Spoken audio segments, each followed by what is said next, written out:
Hello, everyone, and welcome to tonight's HRI Talk. My name is Hannah Sang, and I'm the moderator for this discussion.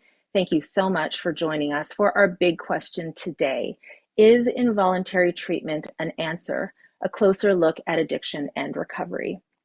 So HRI Talks are about presenting new ideas, discoveries, and studies that are helping to transform the mental health and substance use health landscape in Canada and beyond. HRI works with leading scientists, clinicians, and people with lived experience from across Canada and beyond to deliver these talks. We'll have a moderated conversation with an expert panel for approximately 20 minutes. After that, we'll take questions from you, the audience, and we'd love to hear from you. Just use the Q&A button at the bottom of your screen at any time during the presentation. We'll get to as many questions as possible before we wrap up at the top of the hour. Now, please note that closed captioning and live transcription are enabled for this event. If you would like to use these features, you can click the closed caption or CC button. You can also toggle on live translation for your Zoom. It's on your Zoom display. So I'd like to share that the offices of HRI are located on the traditional lands of the Anishinaabeg, Arawandran, Haudenosaunee, and Métis peoples, and the treaty lands of the Mississaugas of the Credit. I am in Toronto, which is Treaty 13 and Williams Treaty's land. I invite you to think about decolonizing your own mindset as we think about healthcare and how to care for each other. HRI supports the Truth and Reconciliation Commission of Canada's calls to action, continually working to be more inclusive in research and everyday practices. HRI is looking to promote reconciliation and healing and invites input on how to keep improving going forward. And HRI would like to extend deep gratitude to the sponsors who make HRI Talks possible. That would be CIBC, the Otsuka Lundbeck Alliance, and KPMG. HRI Talks would not be possible without the generous support of our sponsors. So now let's introduce our expert panel. I'll start with Dr. Anis Bahji, Clinical Assistant Professor of Psychiatry at the University of Calgary. He is internationally recognized for his research in addiction psychiatry and epidemiology. Welcome, Anis.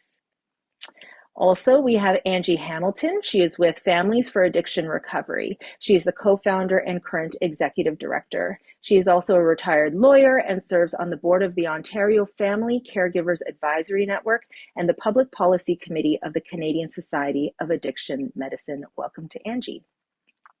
We also have Dr. Leslie Buckley, the Chief of the Addictions Division at the Centre for Addiction and Mental Health, also known as CAMH, in Toronto. She teaches at the University of Toronto as well and is an addiction psychiatrist specializing in treatment for substance use disorders. Welcome to Leslie and to all of you. So glad to see you tonight. So for our audience, I just want to make sure we're all on the same page. Tonight, our goals are to understand involuntary treatment and when it applies, explore the evidence surrounding the effectiveness of involuntary versus voluntary treatment, and to examine the ethics and personal considerations in the growing debate on involuntary treatment. So involuntary treatment is definitely something that is in the news these days. Lots of heated debate. I think I'd like to maybe start there, not necessarily getting the conversation heated, but I want to ask everybody why involuntary treatment is in the news these days. I think I'd like to start with Leslie. Sure. Well, thanks so much for the question, Hannah, and a big thank you to HRI for hosting this event that's so important and timely, and also to my esteemed co-panelists. It's really great to be here. So, this is the very important question, what's leading, to the discussion on involuntary treatment now. And there are many factors at play, but I think probably the most important factor is just how many people are struggling with addiction at this time. And when then you might ask, why is that? Why are we seeing more people struggling? And I think you can point to a few different reasons. So one is, just the power of the substances that we're seeing today. So in particular, fentanyl and crystal meth, these are not your parents' substances. So what's different about them? So it's the potency. There's very, very potent chemicals. And of course, that impacts the level of addiction that can take place. And it also impacts, someone's mental health more. So the more potent and powerful a substance is, the more harm it will do to someone's mental health. So those two factors are important, but, there's even more. So, the way that these substances are created, so they're not grown like cocaine or cannabis, they're manufactured. And now they have, they're mega factories that are producing these chemicals. And that means that they come a lot cheaper and they're a lot more accessible. So, those are some of the factors I think leading to what we're seeing. And, at CAMH, we saw a 700% increase in the number of people seeking help at our merge for crystal meth between the years 2014 and 2021. So it's just, a start to the conversation about, what's going on and why are we seeing what we're seeing. That's an astounding increase in terms of what you're seeing there at CAMH. I wonder if I can turn it to you, Angie, and you can tell us maybe from a family's perspective or from the families that you speak with, why people are talking about involuntary treatment these days. Yeah. So, I mean, this has been a topic of interest for families for a very long time. And like in Ontario, there was a very thorough report done on addiction and mental health back in 2010. And they suggested that there be amendments made with respect to involuntary treatment and privacy laws to deal with some of the problems. So this topic honestly has been pretty much taboo until recently. It just wasn't talked about. And from a family perspective, generally involuntary treatment is, we're talking about when somebody's under the Mental Health Act, when somebody's at serious risk of harm to themselves or others, and or like they lack capacity to make treatment decisions. And the families, were obviously, we often live with our loved ones and we see the harms to themselves primarily, but also sometimes to the families and sometimes to the general public. And just to give an analogy for us, it's like, when somebody's at the edge of a bridge about to jump, we don't say what poor choices brought them to the bridge today, or say they have to want help, or say, they have a right to jump and autonomy is king, or they have to hit rock bottom. We don't say those things. We take them and we put them in a safe place until we think they're stable. But that doesn't happen with respect to when somebody's lost control over their substance use. And families really feel like that needs to happen in those circumstances where the Mental Health Act should be applying. Mm-hmm. Just one more thing. Yeah. Like, I think what's happened today is, before it was just our loved ones or the families that were suffering the repercussions, and it's much more widespread now with the encampments, the public disorder, that so the general public has kind of had it. They're calling for it. The mayors are involved, and so all of that means that everybody wants to see people be well, I would say. Mm-hmm. It's no longer a social problem that we can hide due to Exactly. stigma. It affects everybody. Mhm. Thank you for that, Angie. I would love to go to our first poll question just to get a sense of who is here in the audience today in the webinar. The first poll question is, what brings you to this webinar in involuntary treatment for addictions? So the options are, I've seen it discussed in the news, I know someone affected by severe addiction, I'm curious to learn more about the topic, or I work in a related field, or there's other. So you can go ahead and click any one of them. I always say this is not a test, it's just to get a sense of who is here, and we get the results pretty instantaneously. So you can go ahead and take a moment to choose on that poll. And then Norm, who is our tech support, will bring up the results for us. Okay, so most people are here because they work in a related field. It's over half of you. And a quarter of you say, I know someone affected by severe addiction. So that is the bulk of people who are here in this room. It's really nice that you can make the time to be here for this conversation. Thank you. There is also some other people who are curious to hear about the topic. Very few people are here because they saw it discussed in the news, but everyone, of course, is welcome.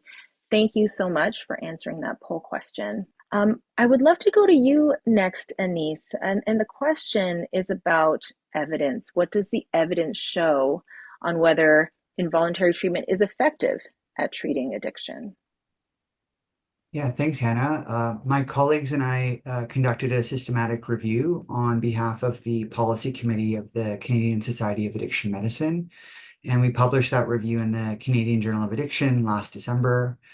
Overall, we found 42 peer-reviewed studies involving over 350,000 people from various countries and settings who received involuntary treatment for their substance use disorders. What we found sheds light on both the challenges, but also the opportunities. So our review really asked a key question: does involuntary treatment work?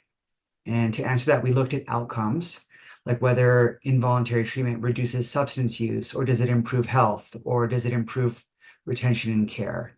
And what we found was that the evidence was mixed and nuanced. One of the biggest challenges we found are that a lot of the studies don't separate clearly the act of detaining someone from the treatment that they receive. In some cases, people were simply held in a controlled setting, such as jail, without being offered evidence-based care. What we know is that detention alone is not treatment. So this lack of clarity makes it really hard to assess that. We also noticed that retention and care, which is often reported as a success, can be something of a double-edged sword. So retention might reflect meaningful engagement and care, but when the treatment is mandated, it could simply mean that people are staying on because they have to. So this creates this potentially misleading picture of success, and it underscores the need to focus on a variety of meaningful outcomes like long-term recovery and health improvements. We also have to consider some other unique aspects faced by people in involuntary care. They often have very severe forms of addiction and co-occurring mental health conditions. So this kind of complexity makes it very difficult to compare people in that setting with people who are in voluntary treatment programs. So those two groups can be very different.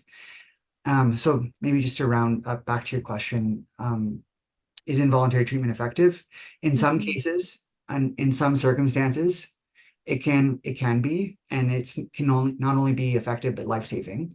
But that data doesn't always capture that nuance, and so sometimes these stories are lost in our numbers. And this brings me back to our review, which is, while it doesn't provide some really important insights, it's only one piece of the puzzle. So systematic reviews, they're considered really high forms of evidence. But they're not the only kind of evidence. So real world experiences, lived experience, the voice of families, providers are also forms of evidence. And I think what that gives me hope about is that we're all learning, trying to ask better questions, how to design better systems, and how do we balance that care with compassion. Yeah, it sounds like your systematic review of, well, it involved 350,000 people, as you say, but there's just so much nuance and difference. And I mean, it sounds like more research needs to be done. Yeah, absolutely. Where there's a lot of really important questions that can be asked. And sometimes we just don't have the evidence to answer some of those questions with the data that's out there. Mm-hmm. Well, I wonder, you brought up Anis's lived experience, and I wonder if Angie has anything to add in terms of the research that we have access to. You know, I think it's significant to know that, to me, the importance is, before there really was a culture in Canada, actually, I think it still exists, that we all know involuntary treatment doesn't work. Certainly what families were being told, hey, listen, we're so empathetic, you know, we feel so bad for you. But sadly, there's nothing we can do because it doesn't work. And so, you know, I think the media really hasn't understood the significance of this. Like, that is a big difference, to say we know it doesn't work, to saying we actually don't know whether it's effective or not. It might not sound like it's important, but it's important. But the other thing I would say is, you know, from a family perspective, the alternative to involuntary treatment is not voluntary treatment, which is what the study compared, voluntary versus involuntary. You know, I don't think anybody would be surprised that people do better if they want to go than if they don't want to get the treatment, right? So the real comparison is, though, like we're talking about people who won't voluntarily go. So the alternative is untreated addiction and also, like, often other mental health conditions. And the families know what that looks like. It looks really bad. If we're talking about severe cases, it can be sexual exploitation. It could be they're trafficking or stealing in order to acquire their drugs. So they face incarceration, or they are actually incarcerated.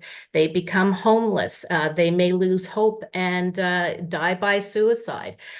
So the alternatives are bad. And I think the family perspective is often like, surely we can create a system where the harms of involuntary treatment aren't as bad as the harms of untreated addiction and mental illness for the people we're talking about applying it to. It seems like for this issue specifically, a family perspective is just so important because, as you say, the lived experience can really reframe the conversation. When we say voluntary versus involuntary, that's not quite the right comparison. It's involuntary versus untreated substance use disorder. So yeah, I appreciate that point of view. And I wonder, can we talk about what involuntary treatment does look like right now in Canada? Anise was mentioning that what involuntary treatment can entail around the world can be so different. So here in Canada, what does it look like? Leslie, I'd love to go to you, and as well, could you help explain also what the Mental Health Act would say about involuntary treatment today? Sure. So we do currently have, a form of involuntary care for addictions that occurs to a fairly small degree now. So each province, has different legislation in terms of how they think about involuntary care. And in Ontario, we have the Mental Health Act, and that allows us to certify. So certify means like hold somebody involuntarily who's at risk of harm to themselves or others imminently, right? So the hardest thing there is the imminently, and we're very obviously careful. We don't do this lightly. It's taking away somebody's right. So it's always a very, very big decision. But surprisingly, we have fairly great consensus amongst, let's say, our own teams, and then also, with partners, let's say like community organizations, who may be worried about someone. So when it's life and death and imminent, I think that there's a lot of consensus, and we are encouraging other people to use the Mental Health Act for addictions when it's needed and when it's so urgent. And the question here today, I think, is like, well, when do you extend that? Right. And do we change the Mental Health Act? But, as it stands right now, we currently can use it in certain cases. And I'm sorry if I missed it, but did we talk about community treatment orders? Like, can you help us understand exactly what that means? There are many people here in this webinar who work in a related field to substance abuse disorders. So I feel like this would be a really great topic to explore.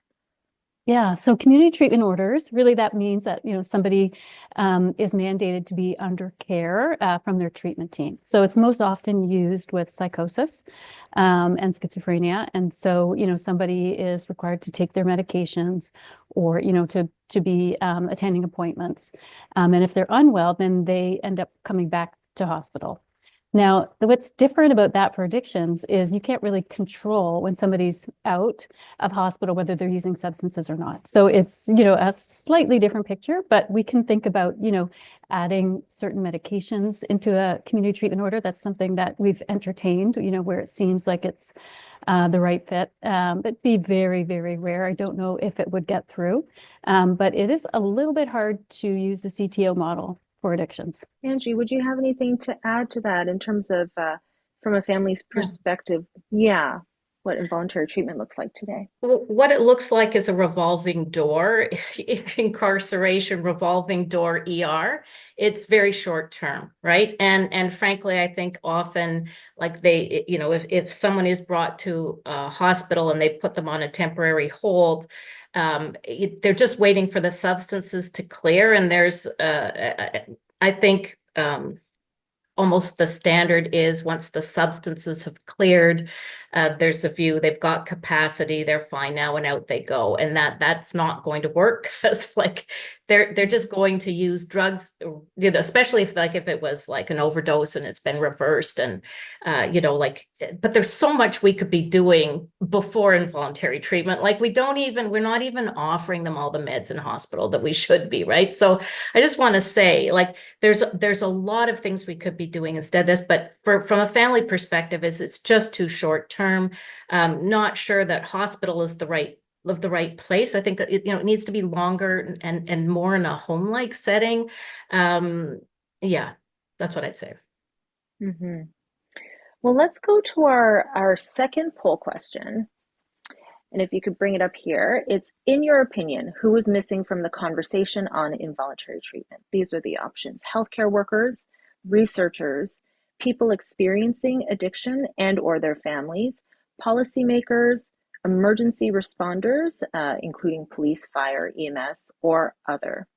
You can go ahead and take a moment to make your choice. In your opinion, who is missing from the conversation? Who do you think we need to hear more from? So the majority say people experiencing addiction and or their families. The vast majority of people here in this room say that, with people voting for all the other options as well. Angie, what do you think of that result here with this poll? I'm happy with that because I think you mostly have service providers, and I also think that it's true. Look, families have been advocating for this for a long time, and we're easy to ignore, right? We're busy looking after our loved ones. We're supporting our families. We're raising other kids, and so it's easy to ignore us, and we have been ignored. So I'm happy with the results of that poll. I think it's awesome. Mm-hmm. Mm-hmm. Well, I'd love to turn to you now, Anise, because I want to ask you from a research perspective, what are the ethical considerations and any other considerations that there may be when we're talking about our kind of rules and regulations that already exist around consent and treatment? Yeah, and I think this kind of ties in nicely with one of the questions I saw in the chat box about the human rights perspective and how can we mandate someone to attend treatment against their will? And such an important question, because mandating treatment in this context, it raises these really complicated ethical questions. And sort of that brings us to this question about what are those ethical considerations? And, in healthcare or medical ethics, we follow generally 4 guiding principles: autonomy, which is like the right to make your own decisions; beneficence, which is doing what's best for the person; non-maleficence, which is first do no harm; and justice, which is fairness and equality. And these principles are so cardinal foundational principles. And we have them because we want to make sure that our care is compassionate, fair, and respectful. And I think where this gets complicated is that when it comes to addiction, these principles start to interact with each other. They interact between the person and society, and it gets really complicated. So there's like this blurring of the lines between personal freedom and societal responsibility. So it makes it all the more complicated to balance individual rights and public good in this very nuanced situation. So we could take a look, say, at autonomy, which is that people have the right to make their own decisions. People actually have the right to use drugs. They have the right to use things that can potentially be addictive. And there's this idea that there's freedom of choice to do that. But then for some people, when they develop an addiction, that addiction robs them of that autonomy itself. So a person who's struggling with an addiction, they may continue to use substances despite knowing that it's bad for them and that it's causing them harm, that it may kill them, simply because their addiction has taken over the part of them that makes that decision. And in that case, the individual still has the freedom to choose, sort of, but is it truly a free choice when their ability to make that decision is compromised? So this raises the question, at what point in that process, as a society, do we step in and limit autonomy to protect the individual from the destructive kind of consequence of their addiction? And I think part of the reason, like, again, this is like the work that we do all the time. And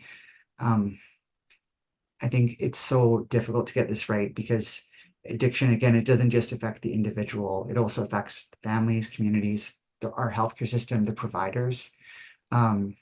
And I think some of these principles, they don't operate in isolation, they interact. So I think it's really important for us to really emphasize here that someone's autonomy, it's not absolute in a society. And just like doing no harm is not absolute. So we can't indefinitely detain people. That's unethical. But to allow someone to deteriorate to the point when they really are not able to care for themselves is also unethical. So I wanted to bring up that there are perspectives to be taken. And with that said, there is a role in some cases for some people at some times for there to be this involuntary treatment where temporarily someone's autonomy might be outweighed by the potential benefit of that treatment. And I think that is why it's so important for us to get this nuance. And this is a nuance that is not captured so well by that data that I was presenting earlier. Leslie, what would you have to add from a hospital setting? So, I think that was a great summary, Anise. I would just say, just how important ethics are and how challenging it is when you're the person making some of those decisions in the, in the short-term version that I'm familiar with. It might be even harder in the longer-term version. And, I think it really speaks to, what there's been a lot of focus on research, and we'll never have perfect research. Many of these big decisions like decriminalization that we're making them, without perfect research and perfect information. And that's a great challenge. So here, when we're thinking about the ethics that Anise laid out so nicely, you can think about some of the things that I hear get brought up, which would be something like, if somebody's really unwell and homeless, and there's a decision that they need on involuntary treatment, they come in for involuntary treatment. Is it fair to force them to come in for treatment and then to discharge them to a situation where they're homeless again and they don't have very many supports? Is that ethical? And then you'll hear from Angie, on the other side, is it ethical, to watch a family member get so unwell and be close to death? So, these are the challenges, and they're very, very difficult questions that in the end, it's policymakers who make the decision. I wonder if, and I want to say briefly because I want to get to the audience Q&As and I realize that's an impossible task, but is there a way to just briefly touch upon what it would look like, what involuntary treatment would look like if it were done well, ethically speaking? Are there some kind of broad strokes from any one of you? Well, yeah, I think done right, it upholds the person's right? That they have, an individual can have conflicting rights. And I think both answers by Anise and Leslie were excellent. And that report that I was talking about in 2010 hit on this beautifully. It said you have to balance a person's right to autonomy and make their own decisions with their right to be well, right? So to me, when people say, oh, involuntary treatment raises ethical questions, it raises, human rights questions. Yes, it does. But if you're looking at the circumstances that we're talking about, which is when the Mental Health Act should be applying, when they're at serious risk of harm to themselves or others, when they lack capacity, I think it's even more compelling, and people don't talk about those ethical issues and legal issues exist if you don't intervene. It's not just like, well, we better not intervene because there are these hard issues. If you don't intervene, those issues exist. You know what I mean? Like, and it's particularly with respect to capacity. And I just wanted to add one thing with respect to autonomy. It's frustrating for family members often to hear, about our loved ones' autonomy when we know they're not acting consistently with their own morals and values. And the situation that I think that is clearest and everyone will understand is sometimes people who lose custody of their children. And often it's grandparents raising grandchildren because the parents are ill. And, to say they have autonomy in that circumstances, to say they're choosing to burden their parents with raising their grandkids and to not raise their grandkids themselves and live up to their obligation to look after their children.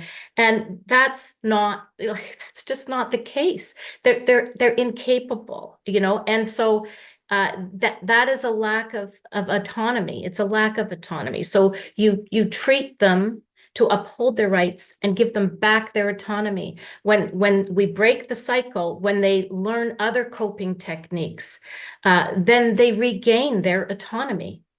I like your question, Hannah, because as I said, this complex question that will, is in some ways more of a societal ethics question.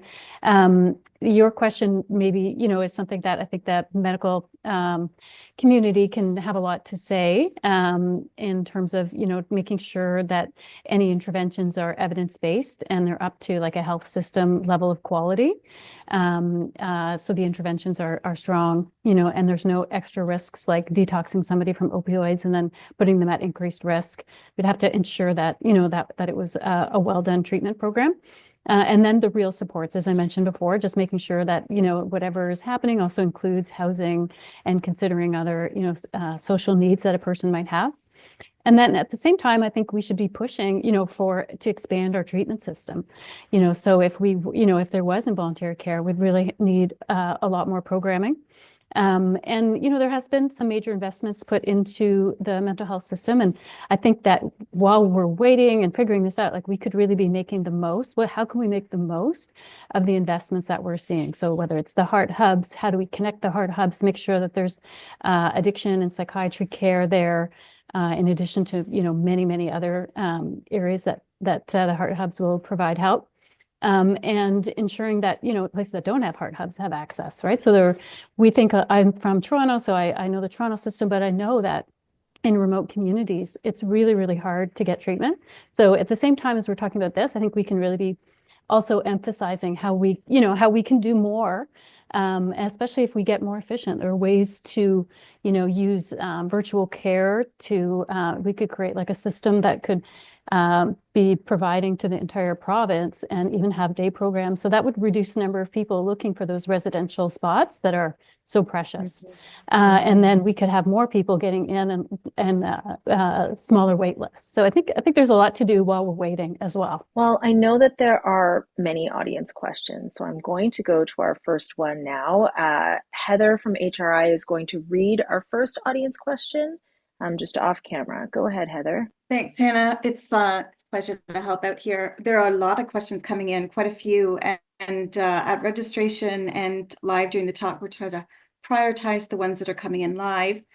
I have many people commenting on the fact that we need to hear from people with lived experience. And this one question, a very common argument against involuntary treatment, especially within the context of historically oppressed cultures in our country, is that having our autonomy removed is traumatizing and that forced treatment is inherently traumatic. What would the panelists say to someone bringing this perspective? Great question. I throw it to anybody who wants to go first. I'm happy to jump in. I think that there's a lot of truth there and excellent points. And this is what, this is what we need to hear and what we need to be discussing. And, we need that voice as, in terms of the decision making here. And then, again, if you were on the provider side like I am and it happened, we'd have to make sure that it was a very trauma-informed treatment. But, as this question says, for some people that just may never work. It's a great question. And we have to balance the harms and the benefits for each individual when we're looking at doing this, right? So it's not like it's not for everybody, right? And so that has all of those things has to come into it. And obviously, if it's Indigenous person, like I do believe that the Indigenous community should be making the rules around this of what they would like to see, and I don't think they're all necessarily on side either. Just like all families don't feel the same way, and all people who are struggling don't feel the same way. But it has to be like there's no doubt in my mind, like for some people this would not be a good thing to do at all. So it's got to be person-centered, and it has to take into consideration their culture as well. Denise, did you have anything to add, or Just shall we? very, very briefly, just that Yes. I think the role of like lived and living experience is so crucial to shaping that conversation. I think a lot of people who have been through involuntary care have had negative experiences. And I think often it's because those systems were not designed with their well-being in mind. I think there's also people whose lives have been saved because someone has intervened when they couldn't seek help themselves. And both of those perspectives are valid. It's not an either or. And I think that I think at the bottom line is that no one wants to take someone's autonomy away. It's really like, it's a horrible scenario. And it's kind of, I guess the way I think about it is that it's a last resort. But if we do it, and when we do it, we have to do it with care, with humanity, and the ultimate goal of helping someone regain that autonomy. And I think treatment can really restore autonomy. Heather, would you like to give us our next audience question? Yes, a couple of questions that are similar here. Could the panel comment on the lack of funding for voluntary treatment spaces and how that conflicts with funds for involuntary treatment, which would be much more expensive? Okay, we're talking about voluntary treatment and funding. I bet everybody wants to go first. Who wants to go? Yeah, so this comes up a lot, and absolutely we need to be working flat out at getting a whole bunch of compassionate evidence-based treatment available on demand. That is like the number one ask, I think, from all families, and we absolutely need that. And the thing is, I just don't, I kind of don't know how. Well, I do have ideas on how to get it. So like I think that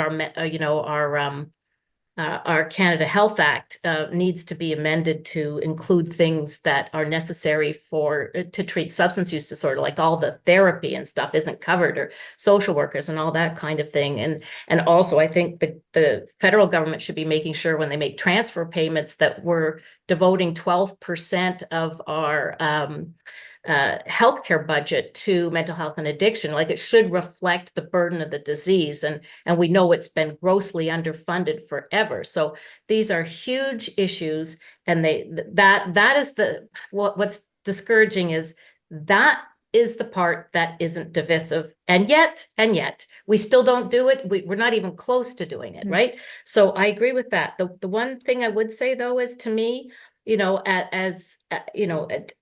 representing parents sometimes who are the parents of the kids who aren't seeking treatment and are at serious risk of harm to themselves or others.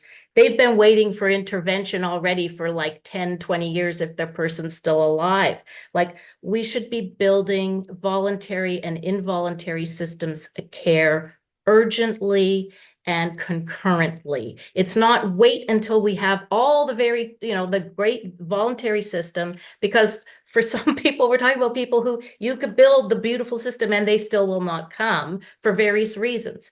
And I think the need for involuntary will greatly reduce if we have a compassionate, evidence-based treatment on demand. I think that will make a huge difference. But what happens is, when you don't have voluntary, it's like in BC, they've got like a whole bunch of people are getting involuntary care for this. But again, it's not to me the right kind. It's the short-term revolving door that has to stop. So it's not being done in the right way. Hannah, I could, Yes. just really echo Angie's point about, the amount of funding going to mental health and addiction should just, reflect the burden of illness, and we know it's not. Also, the funding that could come to mental health and addictions, from taxation on substances themselves, from alcohol and cannabis that, bring in large amounts of money, and we don't have a system where we get a percentage of that, and that would be, one way of helping to add to the funding that would be able to create these systems that we're looking for. See, look at this. I hear solutions, and they seem so simple, and yet, I hope that, the people who need to be hearing what you're advocating for can hear your message too. Anise, did you have anything to add about voluntary treatment and funding? Just to build on what Leslie and Angie have said, which is that we need more of everything. And it doesn't need to be either or. We need all of it in tandem, in parallel. We need more voluntary treatment. We need more involuntary treatment. We need harm reduction. We need supportive housing. We need therapy, detox, sober living, evidence-based care. We need more care providers. We need more people with lived experience sharing and guiding what that system looks like. The systems are underfunded across the board. Voluntary and involuntary treatment, neither of them are properly resourced. And I think this is why so many people are falling through all the cracks. And all these programs are overstretched. These wait longs are ridiculously long. It should not take five times to get someone into detox, And ultimately, I think that's what we need to get our governments to do is stop trying to make it about a camp that you're either for voluntary or for involuntary. We need both. And this is sort of, I think the takeaway is that we need to build these systems.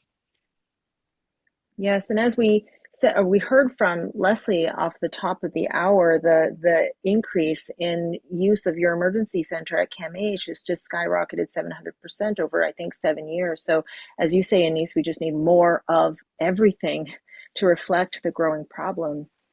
Heather, do you have another question for us? Yes, there's so many questions. There's also lots of appreciation to the panelists for your perspectives. We have a question about any differences that have been found in the literature or in the research about the differences between adult and adolescent outcomes after involuntary treatment. Great question.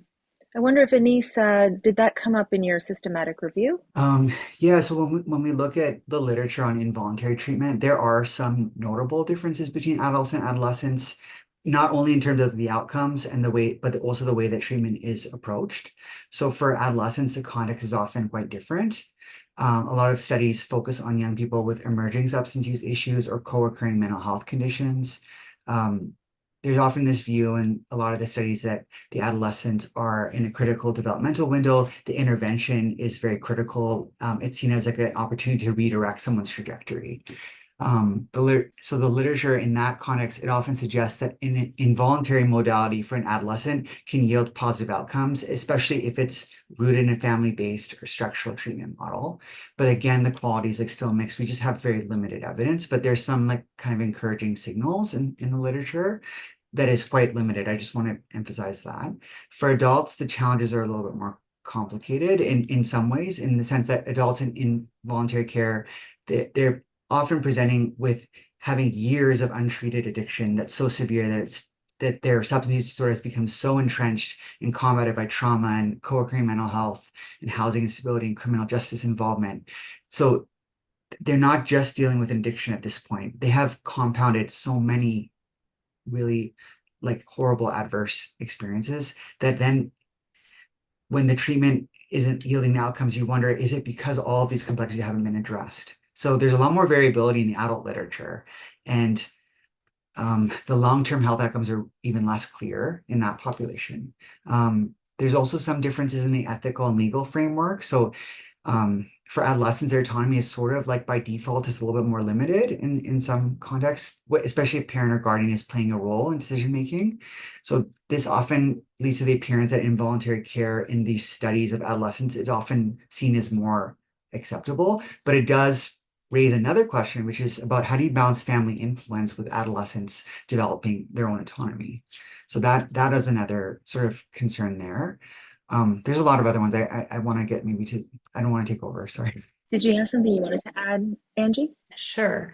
I can't really speak to the evidence, but I would like to speak to the, hypocrisy of what we're doing with youth, right? Like, I think underlying all of this, there's this belief that youth aren't supposed to have substance use disorder because, I don't know, good kids don't use drugs. I don't know. But what we do know is actually, 90% of the time, substance use disorder develops during adolescence. And it is extra harmful because their brain isn't fully developed, and they're way more likely to develop a substance use disorder if they, the earlier they initiate substance use, right? And our laws, if you just look at them today, and I would say, there is a duty to protect minors, even from themselves. But we're in an environment where it's illegal for someone to sell them a Bud Light or give them a joint. But if they're addicted to fentanyl and they don't want help, we're good with that. And there are decisions out of BC that are saying, hey, the 12, 13-year-olds, no problem. They got capacity to make treatment decisions. And I'm telling you, most parents do not think a 12 or 13-year-old addicted to fentanyl has capacity to make treatment decisions. So and the waits are longer for youth, let that sink in, than for adults. And they don't have access to harm reduction. So let's get this straight. There's no regulated supply of substances. There's no harm reduction if they're like pretty much under 18. there's no treatment on demand. If they want, if they wanted residential treatment, they would have to wait for a very long period of time, like over a year sometimes, and some provinces don't even have it. So how are you supposed to keep them alive? We haven't got treatment on demand. We don't have harm reduction. We don't have a regulated supply. Like, to me, when you look at what we're doing, like that, to me, I'm just gonna say it's like it's neglect in the medical system. I'm not blaming doctors because the resources aren't there, and that's not, I'm blaming the governments. But like, if a parent doesn't provide life-saving treatment to a child with a potentially terminal illness, who's a minor, like, that's neglect. That's child neglect. We can be charged with, that's child abuse, a form of, but when the government does it, it's okay. Because this, to me, when kids are waiting like months and years for treatment, and especially if they're addicted to something that's toxic and their next use could kill them, and we're not doing, frankly, anything, that's child neglect, and that is child abuse. And we're preventing, the parents are going, we want to intervene, and like, oh no, you don't have a right to intervene. It's unconscionable. It sounds terrible. It sounds like I didn't know that wait times were longer for youth. It sounds like it's a category of people that just based on age are left behind, not thought about. Leslie, did you have anything to add there? I think they were thorough answers. Oh, I think we're Yes. ready for our next question.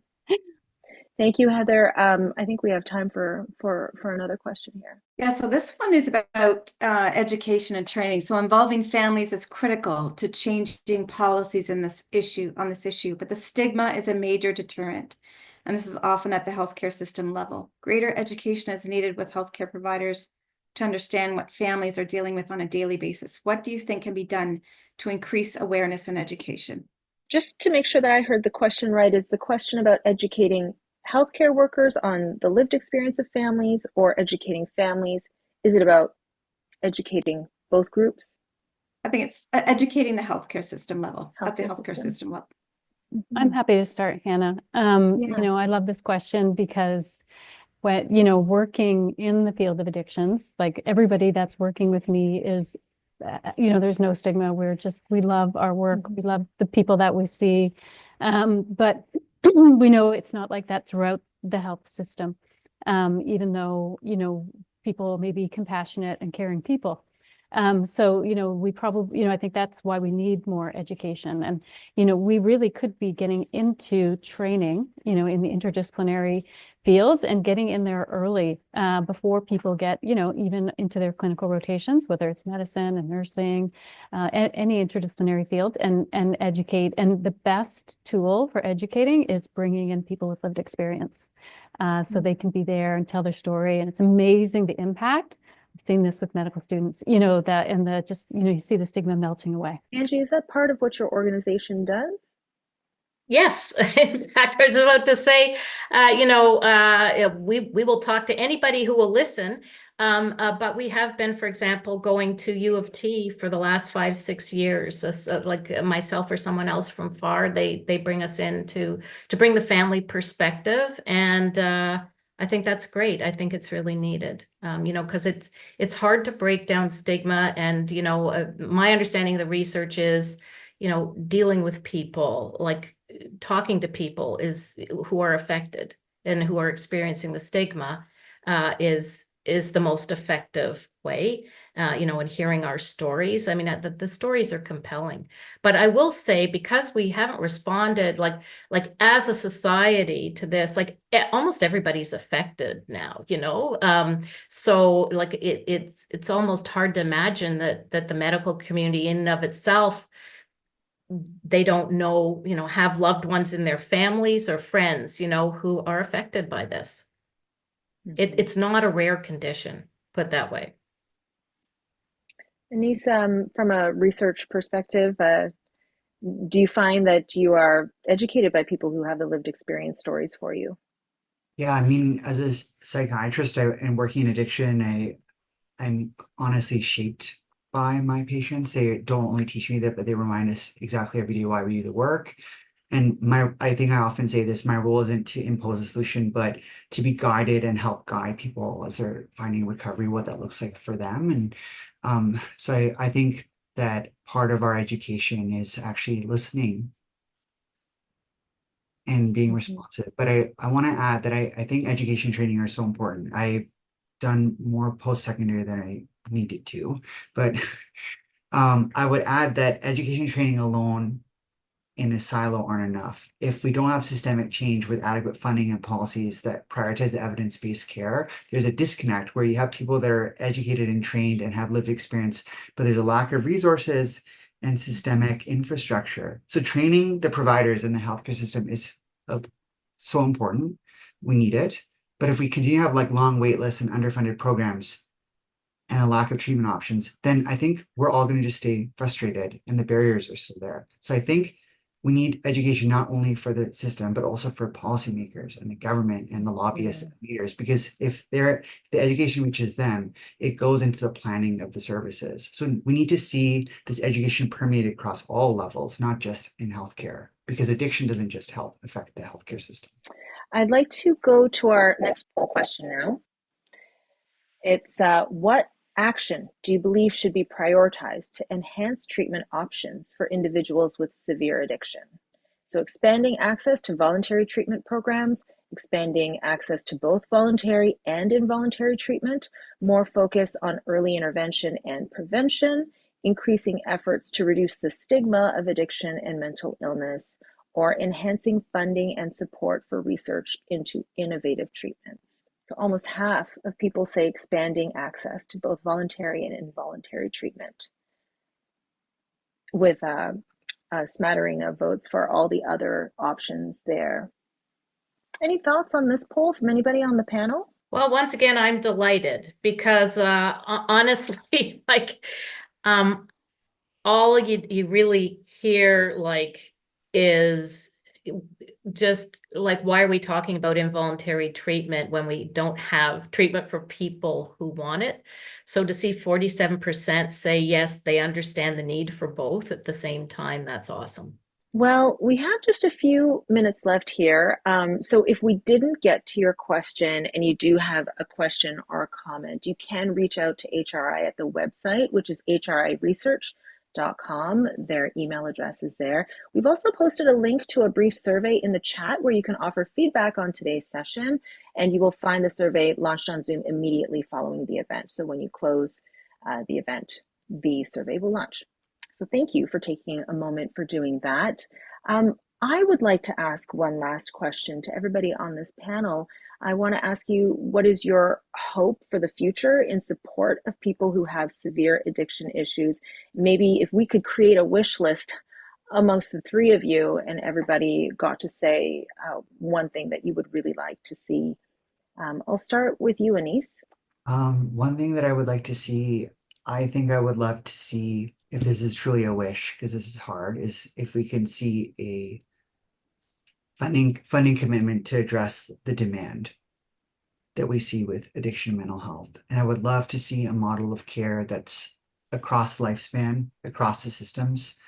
And it would be great if we could have something almost the way that we have really kind of more structured care in the way that we have like kind of cancer pathways. We have, if someone is identified in a province with cancer, they get access to the treatment, generally really good treatment relatively quickly, and it's very organized. I would love to have something like that for addictions, and it should be really multimodal, like, and including all of the perspectives we talked about tonight, with lived experience, with harm reduction, with prevention, with early intervention, treatment, and that I hope that with this, that we develop a system where the need for involuntary treatment is rare, but is available if needed. Well, I mean, Anise stole my thunder. So like, I guess that just, I parity of funding for mental health and addiction with physical ailments, and the federal government enforcing that through transfer payments. So they kind of don't have a choice. So it's, in accordance with the burden of the disease. But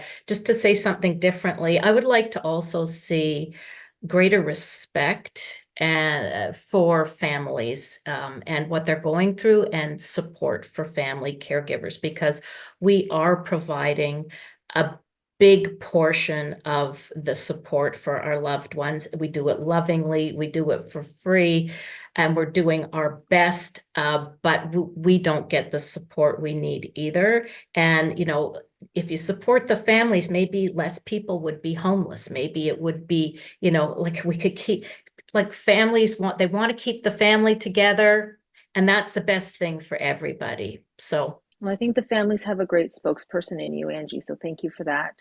Leslie, what would you add as a focus, or what you would like to see?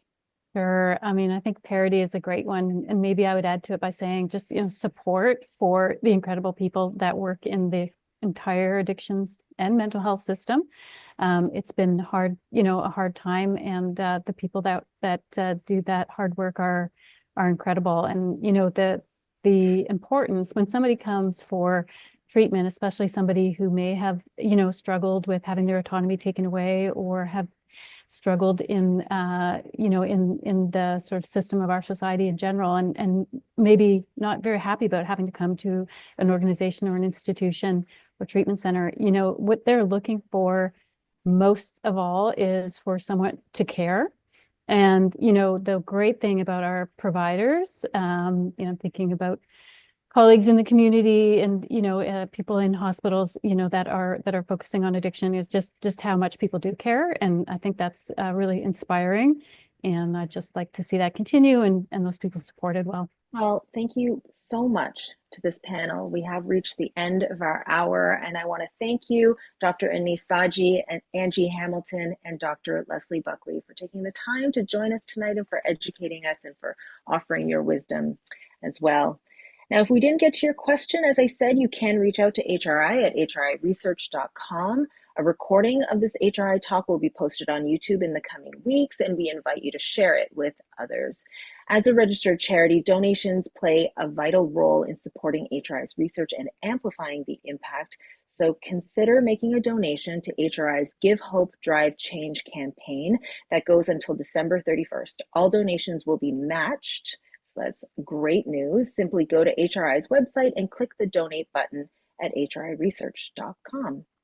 Thank you. And once again, I'd like to thank our sponsors, CIBC, Otsuka Lundbeck Alliance, and KPMG. We are so grateful to our sponsors and to all of our supporters across Canada and beyond. So thank you very much to the audience for joining us and for your interest in this topic. We'll see you next time. Thank you.